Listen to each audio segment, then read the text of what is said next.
Paris Saint-Germain's path to the Champions League final. How a new-look team became surprise contenders. The UEFA Champions League final is set to be a match of contrasts between Inter and Paris Saint-Germain, the latter adding plenty of layers of intrigue as a surprise contender for Europe's top club prize. Few anticipated that PSG would reach such heights in their first season after Kylian Mbappe's departure, with manager Luis Enrique betting on a slow rebuild built around rising French talent and a batch of veteran talent. The early results were not necessarily promising. Either losses to Arsenal, Atletico Madrid and Bayern Munich in the league phase made PSG seem more like a project and less like an eventual finalist. Things changed for the better in the winter, though, thanks to the addition of Kvaratskhelia and the group's ability to perfect Enrique's new tactical setup. PSG became one of the most exciting teams in Europe thanks to their unique pressing style, which is the foundation for their attack-minded play. Their round of 16 triumph over Premier League champions Liverpool was a first statement of intent from PSG, but far from their last, impressively accomplishing their tasks as they booked a spot in the Champions League final for the first time in 5 years. As the countdown to the final continues, here's a look at PSG's path to Munich's Allianz Arena. The league phase, PSG started their Champions League campaign with a 1-0 win over Girona. Though it was a fairly uninspiring one, they took 26 shots, but only earned a win because of a 90th-minute own goal from Paulo Gazzaniga. The French champions then failed to win their next 4 games, losing to Arsenal, Atletico Madrid and Bayern Munich and drawing PSV. They had just 4 points from 5 games and in 25th place, 1 point out of a spot in the knockouts. The remaining games on the schedule did not necessarily come with a guarantee that they would crack the top 24 either. A 3-0 win in December against bottom dwellers Red Bull Salzburg offered a reprieve, but their Champions League hopes essentially rested on their January meeting with 2023 champions Manchester City. Though they were 2-0 down in the 53rd minute, PSG met the moment and scored 4 times to come out with the first statement-making win, but not the last, of their Champions League campaign. A 4-1 win at Stuttgart the following week ensured that Enrique's side would finish comfortably inside the top 24, finishing 15th when all was said and done. The knockout stages. PSG drew fellow French side Brest in the knockout phase playoffs,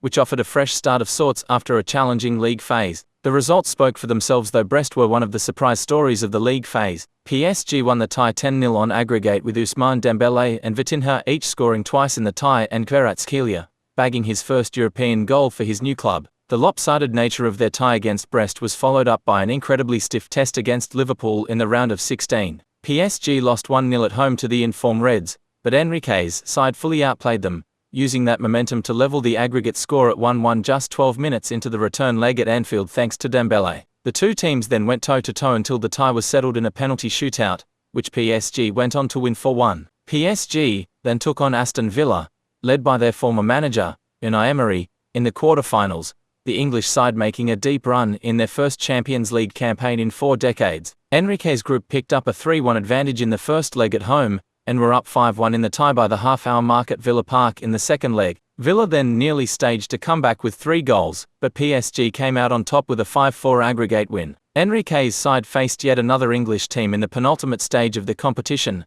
this time an Arsenal side, that were just weeks removed from eliminating Real Madrid. The Gunners were unable to cope with PSG's press and Enrique's side went up 1-0 at Emirates Stadium after just 4 minutes in the first leg, with Dembélé scoring again. Arsenal then spent much of the tie looking for a goal, but PSG managed to resist their attempts, be it through a strong showing from goalkeeper Gianluigi Donnarumma or through the Gunners' wasteful shot-taking ability. PSG won the second leg 2-1 at home, with more than enough of a cushion to book a spot in the Champions League final. When Paris Saint-Germain and Inter Milan step out at the Allianz Arena in Munich on the 31st of May, it will mark the first Champions League final in 21 years without a Premier League, Bundesliga or La Liga club involved. At least one English, German or Spanish club has appeared in the Champions League final since Jose Mourinho's Porto beat Monaco in the 2004 showpiece. The past 14 winners of the competition have come from one of those 3 nations, leading many supporters to often dismiss the quality of other leagues. PSG manager Luis Enrique made a tongue-in-cheek reference to that following his side's win against Arsenal on Wednesday, saying, "The League of Farmers, no, we are the League of Farmers." The term is used by football fans, typically from England, to dismiss domestic leagues where the quality of football is perceived to be weaker than in the Premier League. While PSG and Inter would argue that is not necessarily the case, they have both defied the odds to a degree to reach the final. What does it tell us about them, and the perceived strength of the Premier League? Munich. Paris Saint-Germain won their first Champions League title Saturday with a 5-0 demolition of Inter Milan, the biggest winning margin in the final of the competition dating to 1956, and sealed a treble after already winning Ligue 1 and the Coupe de France. Achraf Hakimi's 12th-minute opener against his former club, and 2 goals from 19-year-old forward Désiré Doué, who became the first teenager to score twice in a final since Benfica's Eusebio in a 5-3 win against Real Madrid in 1962, put PSG in firm control before Kvaratskhelia and substitute Seny Mayoulou capped the French champions' historic victory. The Qatari-owned PSG had spent over a decade trying to win the Champions League by signing the world's biggest stars, including Lionel Messi, Neymar, Zlatan Ibrahimovic and Kylian Mbappé. But after abandoning that policy 2 years ago in favor of signing young players, PSG have now become champions of Europe ironically in their first season without Mbappé, who moved to Real Madrid last summer with the intention of winning the Champions League. PSG's win makes them only the second French club to lift the European Cup, after Marseille in 1993, and coach Luis Enrique made it his second success, after guiding Barcelona to victory in 2015. "We have made history, we have written our names in the history of this club," Hakimi said. "For a long time this club deserved it.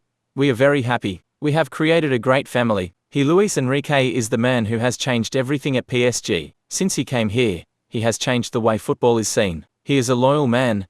He deserves it more than anyone else. Allianz Arena, the home of Bayern Munich, one of the titans of Europe, was a fitting stage for PSG's crowning moment, not least because it was against Bayern that PSG lost their only other Champions League final in 2020, leaving Neymar in tears in an empty stadium in Lisbon, where fans were locked out because of the pandemic. On this occasion, thousands of PSG supporters were there to revel in the moment, waving flags, lighting flares and drowning out their rivals from Inter, many of whose supporters left the stadium long before the final whistle. "It's a mix of joy, of all the emotions we've spent together," PSG defender Marquinhos said. "I've suffered, but I've grown up with this team. I think of all the players who have come through and not succeeded. My idol Thiago Silva, Lucas, Zlatan, Edinson Cavani, Angel, Di Maria, so many players who have come through here who deserve this and didn't succeed. Now we're here and we're bringing it home. I'm thinking of all the supporters who have been with us, those at the Parc des Princes, and those around the world. I love you. Enjoy it, and we're going to enjoy it here. This is the best day of my life." PSG went ahead with the earliest goal in a Champions League final since 2019 with a move of speed and precision when Vitinha's threaded pass into the box found the feet of Doué. The forward could have shot but instead slid in Hakimi to tap into an open net. Former Inter player Hakimi's celebrations were muted, but PSG's fans erupted. 8 minutes later and the lead was doubled, though this time it relied more on luck than precision as Doué's shot from the right of the box deflected off Federico Di Marco and passed Inter goalkeeper Yann Sommer. He got his second in the 63rd, sliding the ball into the bottom corner when through on goal.